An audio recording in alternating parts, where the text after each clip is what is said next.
Hi, నా పేరు doctor Bharadwaj. నేను CEO and chief doctor Fidicus homeopathy. ఈరోజు ఒక ఇంపార్టెంట్ టాపిక్ గురించి తెలుసుకుందాం. సో అందరూ సైనసైటిస్ అంటారు, సైనస్ ప్రాబ్లం అంటారు. సో చాలామంది డాక్టర్లు చాలా ఎక్స్ప్లెయిన్ చేసి ఉంటారు. ఈరోజు మనం కొత్త యాంగిల్ నుంచి చూద్దాం. అసలు పిక్చర్ ప్రకారం అసలు సైనస్ అంటే ఏంటి, అసలు దానివల్ల యూజ్ ఏంటి, అదేవిధంగా అవి ఇన్ఫెక్ట్ అవుతాయి ఎలా కనిపిస్తుంది, ఏమవుతుందని క్లియర్గా మనం చూద్దాం. ఫస్ట్ మనము సైనసైటిస్ అంటే అక్కడ ఒక వర్డ్ ఉంటుంది, సైనస్ అని. సైనస్ అంటే మీనింగ్ ఏంటంటే ఎంప్టీ స్పేసెస్ అని. సో మన స్కల్లులో మన స్కల్ భాగం తీసుకున్నప్పుడు దాంట్లో కొన్ని ఎంప్టీ స్పేసెస్ ఉంటాయన్నమాట. సో ఇవి పెయిర్స్ అంటే జంటలుగా ఉంటాయి. సో మనము దీన్ని చూసారా, ఇక్కడ ఫ్రాంటల్ సైనస్ అంటారు అనమాట. ఇది ఒక పెయిర్, దీన్ని ఫ్రాంటల్ సైనస్ అంటారు. సో తర్వాత ఇక్కడ కనిపించేది మ్యాక్సిలరీ సైనస్, అంటే మనకి ఇక్కడ కొంచెం గట్టిగా కనిపిస్తుంది చూడండి. సో దాని లోపల ఒక ఎంప్టీ స్పేస్ ఉంటుంది అనమాట. దాన్ని ఏమంటామంటే మ్యాక్సిలరీ సైనస్ అంటాం. సో ఎథిమాయిడల్ సైనస్ అనేది ఇక్కడ ఉంటుంది, స్పీనాయిడల్ సైనస్ అనేది లోపల ఉంటుంది. సో ఇప్పుడు మనం ఎథిమాయిడల్ సైనస్, స్పీనాయిడల్ సైనస్ చూసినప్పుడు ఎథిమాయిడల్ సైనస్ అనేది ఇదనమాట, ఈ విధంగా కనిపిస్తుంది. సో ఇది స్పీనాయిడల్ సైనస్. సో ఇవేంటంటే 4 పెయిర్స్ అనమాట, 4 సైడ్లు. సో మనకు స్కల్కి left side, right side 4 pairs ఉంటాయన్నమాట. దీన్నే మన స్కల్ లోపల ఉన్న ఎంప్టీ స్పేసెస్, దీన్ని ఏమంటారంటే మనము సైనస్ అంటాం అనమాట. సో అవి హ్యూమన్ బీయింగ్స్లో 4 పెయిర్స్ ఉంటాయి. సో దీనివల్ల యూజ్ ఏంటి, అసలు మనకు ఇవి స్ట్రక్చర్స్ ఎందుకు కావాలి, సో దీనివల్ల మనకు యూజ్ ఏంటి అంటే, ఫస్ట్ ఎయిర్ కండిషన్ లాగా పనిచేస్తాయి. మనం ఏదైతే ఎయిర్ తీసుకుంటామో, నోట్లో నుంచి గాలి పీల్చుకుంటామో, సో అది చల్లగా ఉండొచ్చు, వేడిగా ఉండొచ్చు. సో ఎక్కువ వేడిగా ఉందనుకోండి, ఈ స్పేసెస్ ఏం చేస్తాయంటే కొంచెం చల్లబడేటట్లు చేస్తాయి. ఎక్కువ వేడిగా ఉందనుకోండి, కొంచెం చల్లబడేటట్లు చేస్తాయి అనమాట. సో ఫస్ట్ ఈ స్పేసెస్ అనేవి మనం తీసుకున్న ఎయిర్కి ఒక ఎయిర్ కండిషన్ లాగా పనిచేస్తుంది. Next voice resonance.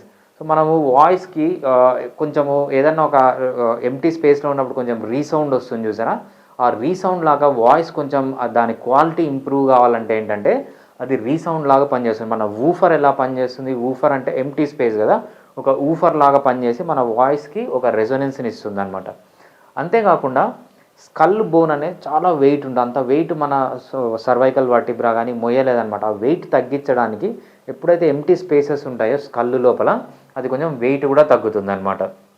అంతేకాకుండా చాలా ఇంపార్టెంట్ ఫంక్షన్ ఏంటంటే లోకల్ ఇమ్యూనిటీ. మనం ఎప్పుడైతే ఎయిర్ తీసుకుంటామో దాంట్లో వైరస్ ఉండొచ్చు, బ్యాక్టీరియా ఉండొచ్చు, ఫంగస్ ఉండొచ్చు, ప్రోటోజోవన్స్ ఉండొచ్చు, పారాసైట్స్ ఉండొచ్చు, రకరకాల మైక్రో ఆర్గానిజమ్స్ ఉంటాయి.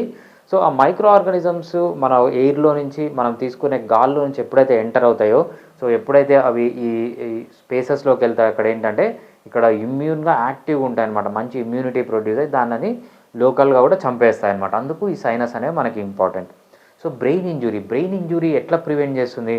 ఫర్ ఎగ్జాంపుల్ ఎప్పుడన్నా పోతున్నారు, ఎక్కడన్నా పడ్డారు, లేకపోతే ఏదన్నా యాక్సిడెంట్ జరిగిందంటే ఏంటంటే ఈ ఎంప్టీ స్పేసెస్ ఉన్నప్పుడు ఏంటంటే మనకు అది కుషన్ లాగా పనిచేస్తుంది అనమాట. మనకి ఎయిర్ బ్యాగ్స్ ఎలా ఉంటాయి కార్కి, ఎయిర్ బ్యాగ్స్ ఎప్పుడైతే ఓపెన్ అయితే ఎయిర్ బ్యాగ్స్ ఆ ఇంపాక్ట్ అనేది తగ్గిపోతుంది అనమాట. అదేవిధంగా మనకు బ్రెయిన్ ఇంజురీ, స్కల్లులో ఏ ఇంజురీ జరిగినా కూడా సో ఈ ఎయిర్ బ్యాగ్స్ ఉండడం వల్ల ఏంటంటే అదొక ఇంజురీ ప్రివెన్షన్ లాగా ఒక ఎయిర్ బ్యాగ్ లాగా పనిచేస్తుంది అనమాట.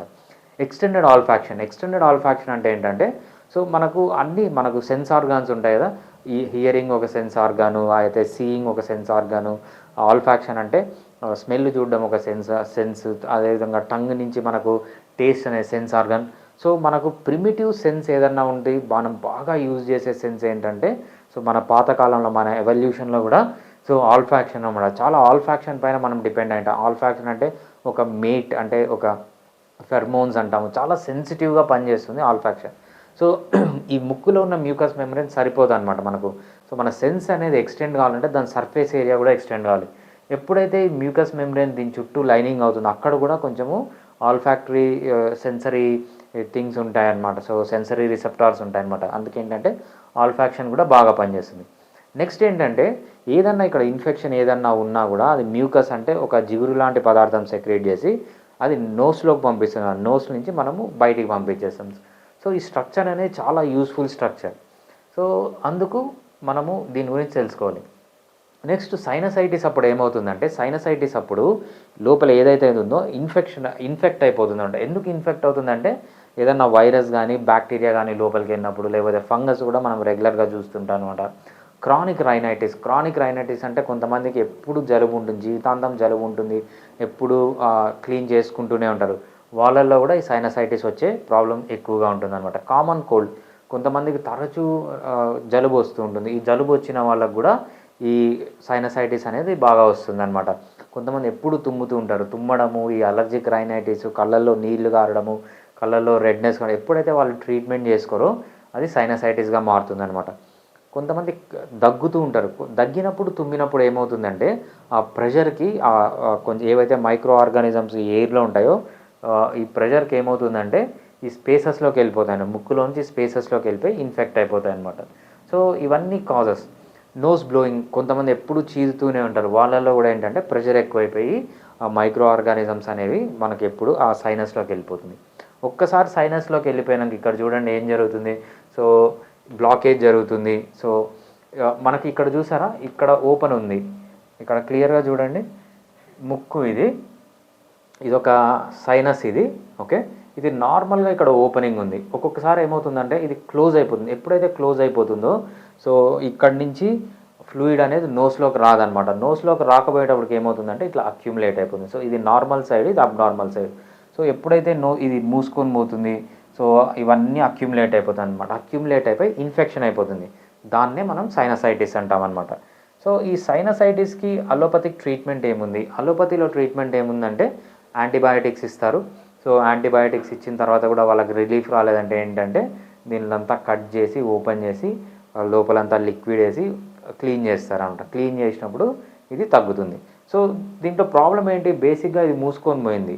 సో ఇది మూసుకొని పోయింది, అసలు మీ బాడీలోనే టెండెన్సీ ఉంది. ఆ టెండెన్సీ పోవడానికి వాళ్ళ దగ్గర ఏ మెడిసిన్స్ ఉండవు. కానీ హోమియోపతిలో ఏంటంటే సో మీకు సైనస్ ఏ స్టేజ్లో ఉన్నా, ఫస్ట్ స్టేజ్లో ఉన్న, సెకండ్ స్టేజ్లో ఉన్న, కొన్ని సంవత్సరాల నుంచి ఉన్న హోమియోపతిలో చాలా మంచి మెడిసిన్ ఉంటుంది మీకు. సో హోమియోపతిక్ ట్రీట్మెంట్ అనేది చాలా ఇంపార్టెంట్ మనకు సైనసైటిస్కి.